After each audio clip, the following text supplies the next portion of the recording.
Mireu, ara parlarem de sostenibilitat. Jo penso que seria una de les paraules, sostenibilitat. Com es fa sostenible o més sostenible el planeta? Hi ha moltes coses, Però d'entrada, a part de reciclar, a part de tot això, hi ha la manera de donar... No sé si la paraula seria una segona vida, però sí la paraula seria reparar. Aquesta sí que penso que seria la paraula. És a dir, quan un catxarro s'espatlla, si es pot reparar, t'estalvies comprar un de nou, t'estalvies més diners i, a més, ajudes al medi ambient. Vull dir, és un win-win. Estàvem parlant fa una estona de win-win, això també seria un win-win. En aquest cas parlarem d'una situació molt especial, molt concreta. Parlem amb Electronic Board. No sé si ho he dit bé. Tenim aquí, ho he dit bé, a la Núria Batllori, com estàs? Bé, molt bé. I a l'Àlex Batllori, com esteu? Molt bé. Benvinguts els dos. Núria, què feu exactament a Electronic Board? Jo no sé, he fet una petita descripció conforme a reparació i de més, però exactament què feu? Doncs mira, fem algo que crec que és molt necessari tant a nivell industrial com a nivell personal, que és donar el dret a poder reparar.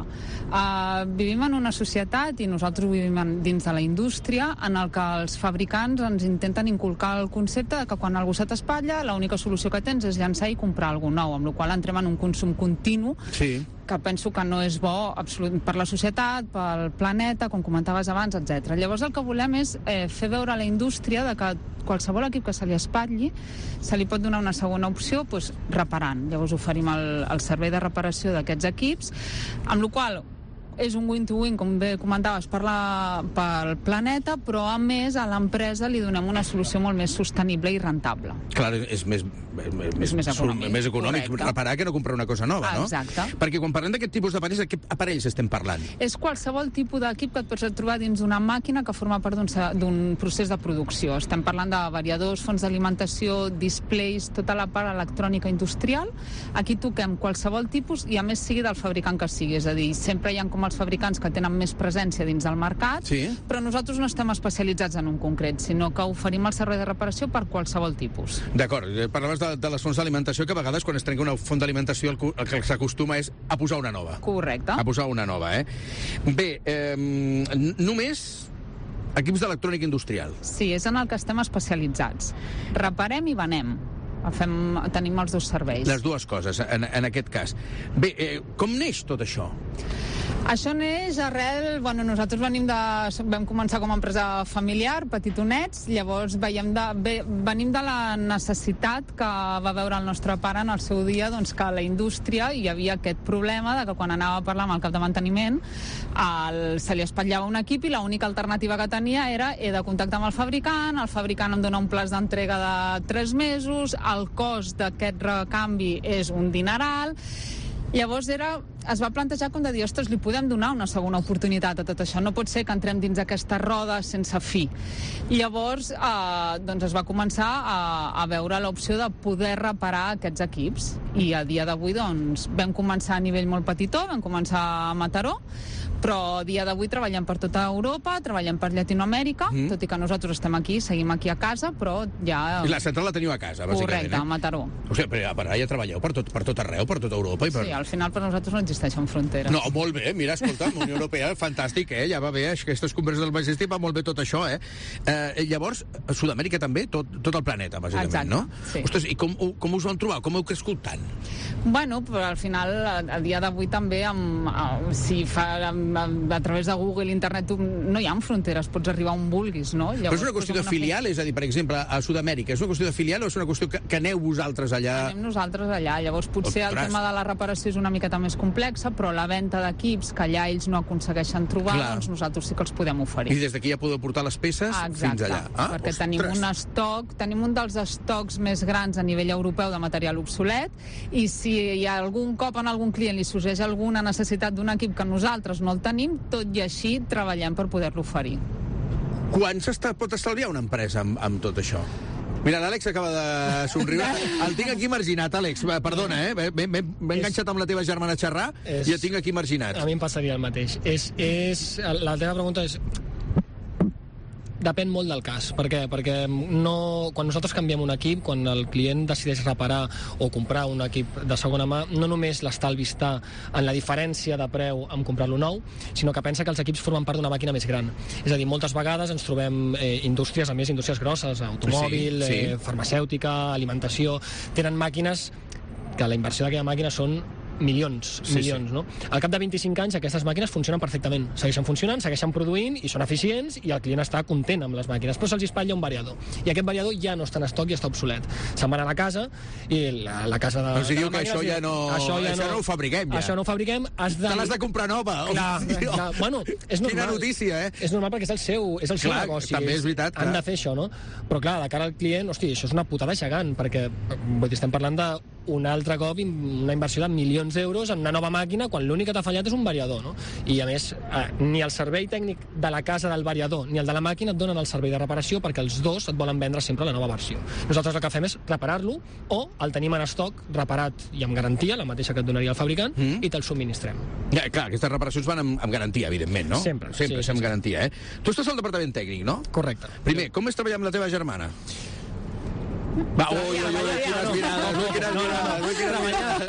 Treballar i conviure amb la meva germana és un luxe. És a dir, mai, des que som petits, mai ens hem discutit per res i treballant és que funciona exactament igual. Sí que és veritat que estem en departaments completament diferents, no ens veiem la cara en tot el dia i per tant no tenim tampoc el moment de discutir, però no, és una meravella treballar amb la... Sopars de Nadal, bé? Tot no hi ha... Surten les converses de feina el sopar de Nadal o no? No ho pots evitar a vegades, però bueno, sí que he de dir que ho tenim bastant controlar, però bueno, a vegades si hi ha alguna cosa així comentar urgent, ho comentem. Però, tal com ha dit ell, dic el mateix, per mi és un luxe treballar amb ell. Àlex, tu estàs al departament tècnic. Com funciona el departament tècnic? Què feu allà? El més complicat en el nostre cas és, pensa que, comentava, no, aquests clients importants, clients grans, i inclús els petits, no poden permetre's tenir una màquina parada. La màquina parada suposa molta pèrdua de feina. Constant, exacte. Sí. Llavors, quan reparen equips, el que necessiten és saber que el rebran, el muntaran i funcionarà.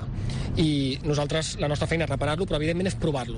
I aquí és on tenim jo crec que és on som realment bons és en provar els equips. Per què? Perquè et facis una idea, nosaltres treballem per més de 50 fabricants. D'aquests 50, el més important potser és Siemens. Siemens té 100.000, actualment, 100.000 referències actives en catàleg. Carai. Aquestes 100.000 referències funcionen arreu del món, amb molts clients, de diferents maneres. Quan nosaltres hem de reparar una, hem de saber, quan hem reparat, que això funcionarà exactament igual a la màquina del client. Una equivalència, no? Clar. Una peça equivalent. I aquí està el gran repte que tenim al laboratori, que és provar els equips de la mateixa forma que funcionen a casa el client. Clar, és a dir, primer heu de fer aquestes proves per comprovar que aquestes peces són equivalents i funcionen igual que l'original, en aquest cas, no? Envia-li tu un equip a SEAT que t'està esperant amb moltes ganes perquè tenen la màquina parada, la instal·len, no funciona, et cau un puro gros. Carai, jo parlava de quan s'estalvia una empresa abans. Això significa que s'estalvia molts diners, És el que et deia, depèn del cas, perquè evidentment hi ha empreses molt grans que ja tenen ells el recanvi perquè en el seu moment van fer compres d'estoc molt grans i llavors simplement el que fan és instal·lar un altre i t'envien el seu. Que han tingut una previsió, però hi ha altres empreses que no tenen aquest marge econòmic, no ho tenen per fer. Correcte. I et sorprendria empreses molt grans i empreses molt conegudes i que a cara de tots dius, hòstia, aquesta gent està molt preparada i que de cop i volta et truquen per una tonteria i dius, no, màquina parada per aquest equip i dius, hòstia, no ho puc creure. Per una peça petita. I una màquina parada és els que perds de producció, tot el personal que tens de braços creuats durant X dies que al final no poden produir, són molts diners, són moltes pèrdues. Com veieu el món de la sostenibilitat avui en dia? Vosaltres vulgueu o no, entreu dins d'aquesta equació, Correcte. Per nosaltres, al final, l'economia circular ho portem per bandera. Llavors, creiem que és necessari. Sabem que és molt complicat a l'evitar que es deixin de produir, de fabricar equips nous, però necessitem... Sí, perquè a vegades, per molt que es pugui reparar, la tecnologia avança molt i a vegades és inevitable haver de substituir, Exacte, però ens hem de ficar al cap el tema de poder donar una segona vida a tot això.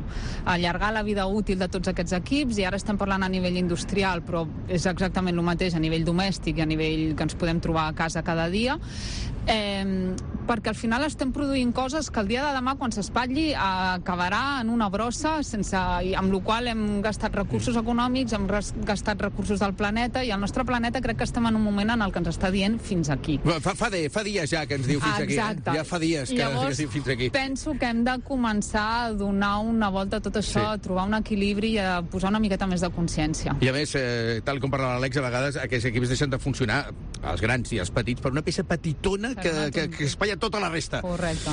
Doncs Núria i Àlex Batllori, d'Electronic Board, escolta, moltíssimes gràcies per haver vingut a aquestes converses del Majestic, molt amable. Gràcies a vosaltres. Gràcies. Doncs mira, hem posat un peu a la sostenibilitat, aquí a migdia, COPE Catalunya i Andorra, des d'aquesta magnífica terrassa. Va, ostres, m'he passat 2 minuts de 2:15. Bé, no diré que de seguida arribem a 2:15, però sí diré que de seguida actualitzem la informació de serveis aquí a migdia, COPE a Catalunya i Andorra. Migdia. COPE Catalunya i Andorra. Estàs informat. COPE Catalunya i Andorra.